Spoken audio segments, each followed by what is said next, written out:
అవుతారట వాళ్ళ సెట్లు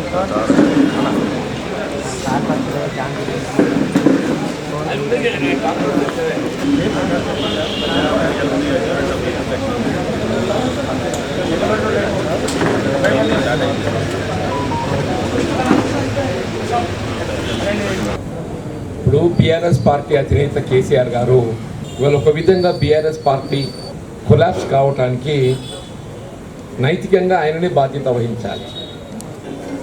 ఇవాళ దాన్ని కప్పిపుచ్చుకోవటానికి కొరకు ఇవాళ వారు ఆనాడు ముఖ్యమంత్రిగా నిర్వర్తించలేని బాధ్యతలు ఒక విధంగా మొన్నటి శాసనసభ ఎన్నికల ఫలితాలు ఏదైతుందో గత రాష్ట్ర ప్రభుత్వ వైఫల్యానికి నిదర్శనంగా మనం భావించవచ్చు.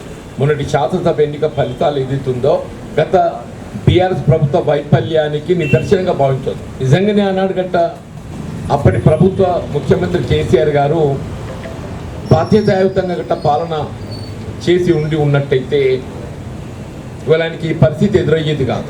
దాన్ని కప్పిపుచ్చుకోవడానికి కొరకు ఒక విధంగా ప్రజల దృష్టిని మళ్లింపు చేయాలనేటువంటి ఒక భావన తలంపుతో కార్యక్రమం తదుపరి తర్వాత ఈ చివరి నీటి బొట్టు వరకు కూడా ఏదైతుందో సాగునీరు కల్పింప చేయబడే విధంగా చెప్పంటున్నా. ఇలా భగీరథ గురించి మాట్లాడతారు, నాకు ఆశ్చర్యం అని చెప్పంటున్నారు.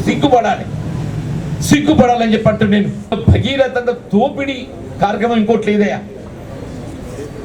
ఇలా మొత్తం ఇలా గత టీఆర్ఎస్ ప్రభుత్వం కలాస్ కావడానికి మూడు ప్రధాన స్కాండల్స్. ఒకటి ఇలా కాళేశ్వరం ప్రాజెక్ట్ రీడిజైన్ ఏదైతే అనే నిబంధన తెరపై పట్టుకొచ్చిండో ఇలా మనం 38,000 కోట్లతో అమలు చేయగలిగే అవకాశం ఉన్నటువంటి ఒక ప్రాజెక్ట్ ప్రాణహిత చేవెళ్ళ దాని 1,20,000 కోట్ల దాన్ని చేయబడే విధంగా కేవలం కమిషన్ల కకృతితోనే చెప్పండి తీసి నెంబర్ 1.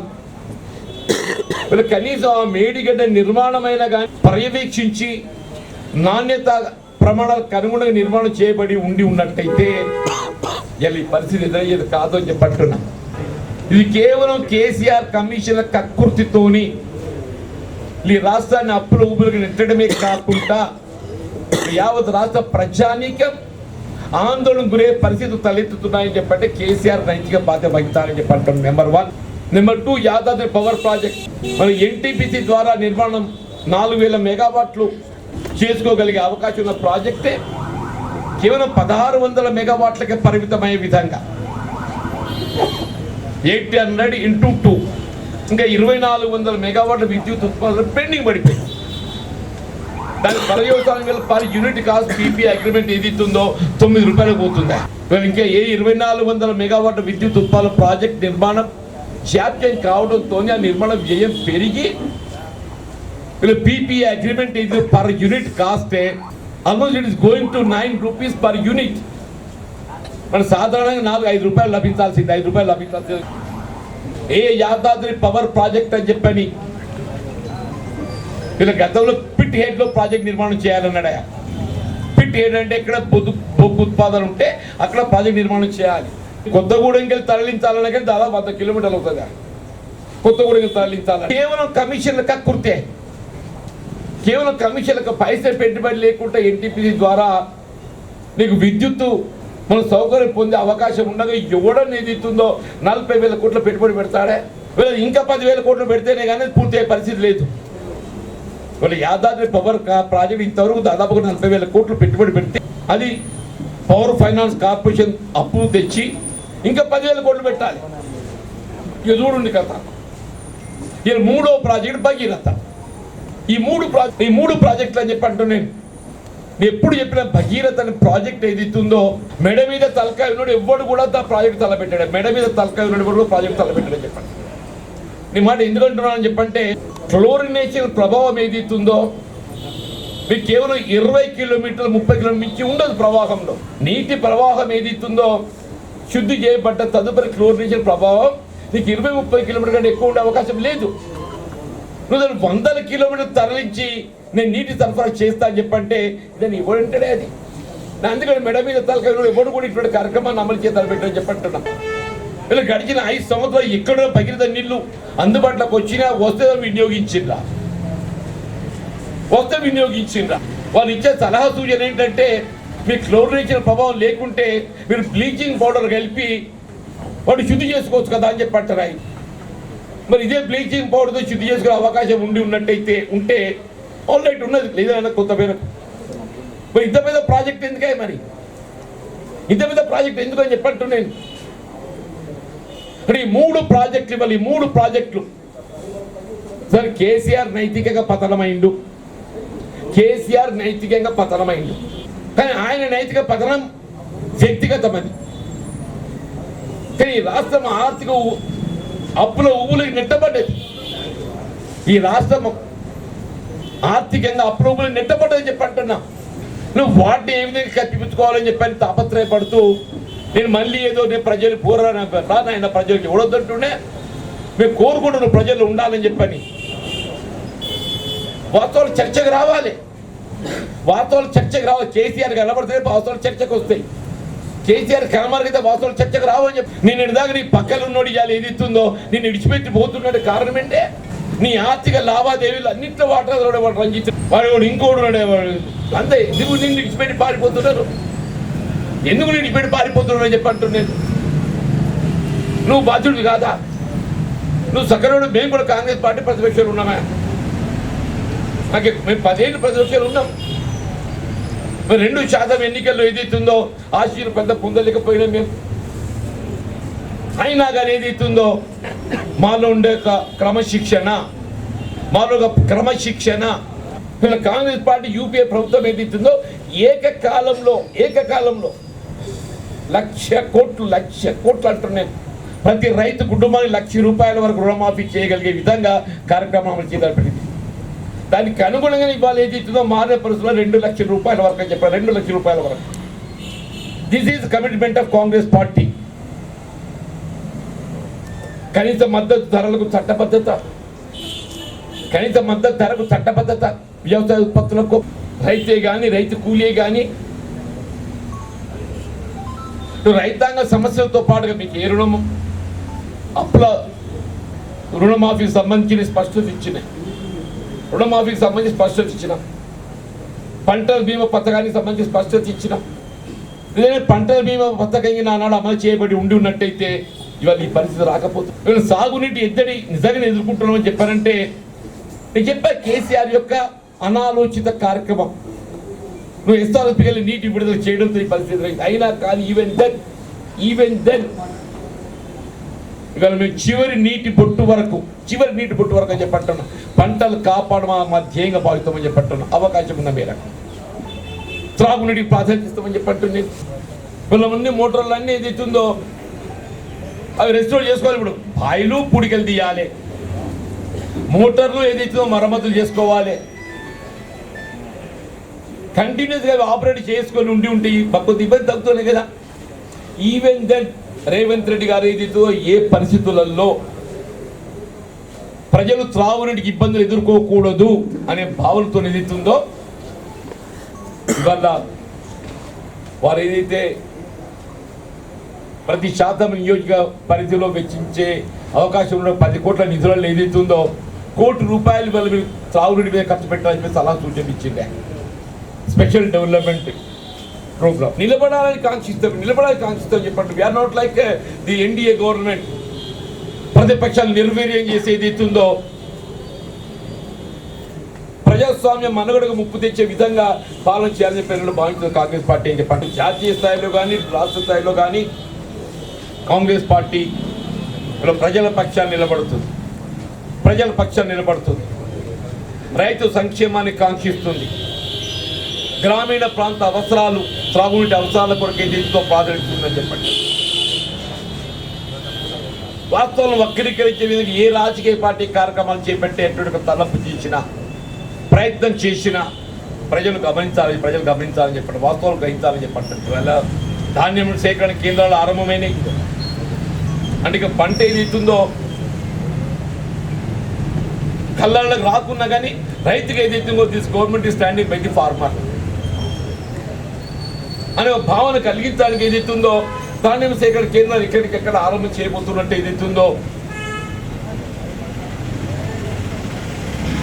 ఒక అభిప్రాయం కలిగించే ప్రయత్నం చేస్తుందని చెప్పట్టు రైతుకు అండగా నిలబడే విధంగా చెప్పట్టు ఇవాళ ఉన్న ఆర్థిక వనరుల్లో ఒక క్రమశిక్షణతో చెప్పంటున్నా మొత్తం ఖజానంతా ఖాళీ చేసి ఏదైతుందో రాష్ట్రాన్ని అప్రూవల్ పెట్టి ప్రజా అవసరాలు తీర్చడానికి కొరకు ఏదైతుందో ఇవాళ తోడు ఉండాలనే భావనతో ఏదైతుందో ముందుకు పోతూ పార్టీ ఎన్నికలు చేసిన వాగ్దానాలు ఒకవైపు వీటితో ఎన్నికలు చేసిన వాగ్దానాలు అని చెప్పంటూ నేను ఇప్పటికీ ఏదైతుందో ఉచిత రవాణా సౌకర్యం ఆడబిడ్డలకు అమలు చేయడం జరుగుతుంది. 500 రూపాయలకి సిలిండర్ సౌకర్యం కల్పింపజేయబడి జరుగుతుంది. 200 యూనిట్ల వరకు ఏదైతే ఉచిత విద్యుత్ సౌకర్యం కల్పింపజేయబడి జరుగుతుంది. గృహ నిర్మాణ కార్యక్రమానికి ఏదైతుందో దానికి మంజూరికి సంబంధించినటువంటి కార్యక్రమాన్ని చేయడం జరిగింది. రుణమాఫీ సంబంధించి కూడా కార్యక్రమాలు చేయడం జరిగింది. కాబట్టి ఏదైతుందో కొంత వాస్తవాలకు అనుగుణంగా పోలేదు తప్ప ఏదో ప్రజానీకాన్ని ఏదో ఆందోళన గురి చేయటం ఇది రాజకీయ పార్టీ లక్షణం కాదు. రాజకీయ పార్టీ నిర్మాణాత్మకంగా వ్యవహరించాలి. మేము కూడా ఏదైతుందో గతంలో ప్రతిపక్షాలు ఉన్నాం, నిర్మాణాత్మకంగా వ్యవహరించడం చెప్పంటాం. నేను అధికార పార్టీకి సలహాలు సూచనతో పాటుగా రైతాంగాన్ని ఆందోళన గురి కాకుండా ఏదైతుందో మేము with in the government frame work మేము సలహాలు సూచనలు ఇచ్చినామని చెప్పండి. మనస్ఫూర్తిగా నా జన్మదిన సందర్భంగా అందరికీ నమస్కారాలు తెలియజేస్తున్నా. మొన్నటి వరకు అధికారంలో ఉండి పదవి అనుభవించి టీఆర్ఎస్ ప్రభుత్వాన్ని ఒక విప్పుగా ఒక మంత్రిగా వివరించినటువంటి మాజీ మంత్రివర్యులు కానీ మాజీ ముఖ్యమంత్రి కేసీఆర్ గారు నిన్న రైతుల పక్షాన పంట పొలాలు ఎండిపోతున్నాయి, కొప్పులీశ్వర్ గారు పెద్దపల్లిలో వేసి పార్లమెంటు బీఆర్ఎస్ అభ్యర్థిగా అక్కడ వేసి 31 గంటల దీక్ష టీఆర్ఎస్ పార్టీ ఆఫీస్లో కూర్చున్నాడు. ఒక్కటే మాట గుండె మీద చేసుకొని కొప్పులీశ్వర్ మంత్రిగా వివరించిన రోజులు 10 సంవత్సరాలు పడ్డ మన జగిత్యాల జిల్లాకు కానీ ప్రజలు ఓట్లేసి గుండెల్లో పెట్టుకొని 15 సంవత్సరాలు అంటే వారు ఎమ్మెల్యేగా విప్పుగా మంత్రిగా 15 సంవత్సరాల గుండెల్లో పెట్టుకున్న ధర్మపూర్ ప్రజలకు సాగునీరు కానీ తాగునీరు కానీ శాశ్వత పరిష్కారం ఎక్కడన్నా ఒక ప్రాజెక్టు పట్టుకొని 3 సంవత్సరాలు కూడా సెకండ్ టీఎంసీ అని చెప్పి కాళేశ్వరం లింక్ టు టీఎంసీ అని చెప్పేసి సుమారు 20,000 వెలుగటూరు కాడ సుమారు 1000 ఎకరాల రైతుల భూములు కడుపు కొట్టి పోలీసులను బెదిరించి అప్పుడు కలెక్టర్ను పోలీసు అధికారులను రెవెన్యూ అధికారులను తీసుకుపోయి సుమారు 3,000 మంది ఒంటరి కార్మికులకు ఆ వెలుగటూరు గుట్ట మీద పొద్దున్న లేస్తే జీవనోపాధి చేసుకున్నటువంటి 3,000 కార్మికుల యొక్క కడుపు కొట్టి వాళ్ళ మెడలు పట్టి పోలీసులను ఖాళీ చేయించి అక్కడ 20,000 కోట్లతోని కాళేశ్వరం లింకుడు ప్రాజెక్టు పట్టకపోతే అక్కడ డీకోడ రిజర్వాయర్ ఏర్పాటు చేసుకుని నీళ్ళు పట్టకపోతే మరి మా ధర్మపురి నియోజకవర్గ మా సంగతి ఏంది? మాకు 6 మండలాలు ఉన్నాయి, 29 గ్రామాలు ఉన్నాయి, 139 గ్రామాలు ఉన్నాయి, 129 గ్రామాలకు సంబంధించినటువంటి మా సాగునీరు తాగునీరు పరిష్కారం అయిందని ఒక్కరోజన వారి ముఖ్యమంత్రి దగ్గరికి పోయింది. ఆ వినతి పత్రం పట్టు రాష్ట్ర ముఖ్యమంత్రి గారితో 2017 అసెంబ్లీ జరిగేటప్పుడు నేను వెలుగటూరు ధర్మారంకు ఈ నియోజకవర్గానికి పత్తిపాక దగ్గర రిజర్వాయర్ ఏర్పాటు చేస్తా, ఆ రిజర్వాయర్ పేరు కూడా లక్ష్మీనరసింహ రిజర్వాయర్ అని చెప్పి ముఖ్యమంత్రితో అసెంబ్లీ సాక్షిగా ప్రకటించింది. ఇదే ఈశ్వరు ఒక దొరగారి ఇంట్లో వచ్చి హరీష్ రావు ఇరిగేషన్ మినిస్టర్ ఆ రోజు ఏమంటారు పల్లెని పత్తిపాకల తెల్లారే రాడర్ సర్వే చేయించాడు 3 కోట్ల రూపాయలతో. ఇక్కడ రిజర్వాయర్ కడతాం, ఈ రిజర్వాయర్ కొట్టి మొత్తం వెలుగటూరు ధర్మారం మొత్తం నీళ్ళు ఇస్తామని చెప్పి మాట్లాడేది. ఏమైంది?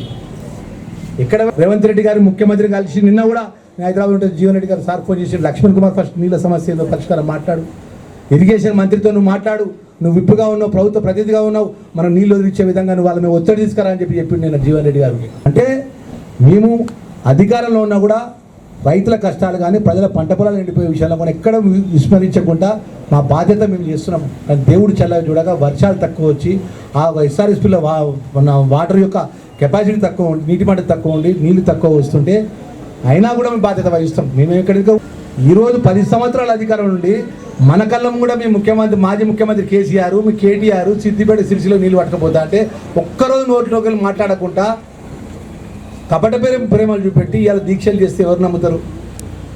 కేసీఆర్కు ఇవాళ అన్నం పెట్టింది ఎవరు? కరీంనగర్ ఉమ్మడి జిల్లా. మన కరీంనగర్ ఉమ్మడి జిల్లా కేసీఆర్ ఉద్యమ పార్టీకి అన్నం పెట్టింది. కేసీఆర్ మన ఉమ్మడి జిల్లాకి ఏం చేసిందని అడుగుతున్నాను. ఇలా ఇవన్నీ మాట్లాడకుండా 10 సంవత్సరాలకి రైతు ఎవరు చనిపోతే రైతు ఇంటికి పోయి పరామర్శించకుండా పంట పొలాలు ఎండిపోయి రైతుల యొక్క బడ్ల కాడ పోయి 5 కిలోలు 6 కిలోలు కటింగ్ చేస్తుంటే మిల్లర్లు దోసుకుంటా అంటే కూడా పెద్దలు జీవన్ రెడ్డి గారు ముఖ్యమంత్రి కూడా నిర్ణయంతో కూడా దాని రిప్లై లేదు. ఎమ్మెల్సీగా ఉండి ఇవాళ రైతుల పక్షాన పెద్ద పెద్ద మాటలు మాట్లాడతారు. ఇవాళ ప్రభుత్వ ప్రతినిధిగా ప్రభుత్వం తరఫున ఈ యొక్క నియోజకవర్గం నుంచి శాసనసభ్యుడిగా ధర్మపురి నుంచి జగిత్యాల జిల్లా ప్రతినిధిగా నేను చెప్తున్నా, గౌరవ ముఖ్యమంత్రి పెద్ద రేవంత్ రెడ్డి గారి నేతృత్వంలో ఈ ప్రాంతానికి సంబంధించినటువంటి అతి త్వరలో నిజామాబాద్ పార్లమెంట్ ప్రజల యొక్క ఆశీస్సుల కొద్ది పార్లమెంట్ అభ్యర్థిగా పెద్దలు జీవన్ రెడ్డి గారి ఆధ్వర్యంలో ఈ జిల్లాకు సంబంధించిన మంత్రివర్యులు పెద్దలు శ్రీధర్ బాబు గారు కానీ పొన్నం ప్రభాకర్ గౌడ్ గారు మేమందరం కూడా కలిసికట్టుగా రేపు రాబోయే కాలంలో రైతాంగాన్ని ఆదుకునే విధంగా పకడ్బందీ ప్రణాళికతోని రాబోయే 4 సంవత్సరాల పరిధి లోపల ఈ ప్రాంతానికి శాశ్వత నీళ్ళ పరిష్కారం చేసే విషయంగా మా ప్రయత్నాలు ఉంటాయనే విషయాన్ని ఈ సందర్భంగా మీకు తెలియజేసుకుంటున్నా. ప్రతి ఒక్క మిత్రులకు కూడా ఒకసారి ఆలోచన చేయాలని చెప్తున్నా. మా రైతాంగాలకు మనవి చేస్తున్నా, ఏ రోజు మన కరీంనగర్ జిల్లా రైతుల గురించి పట్టించుకున్న నాదాన వల్ల కేసీఆర్ కానీ కొప్పులీశ్వర్ కానీ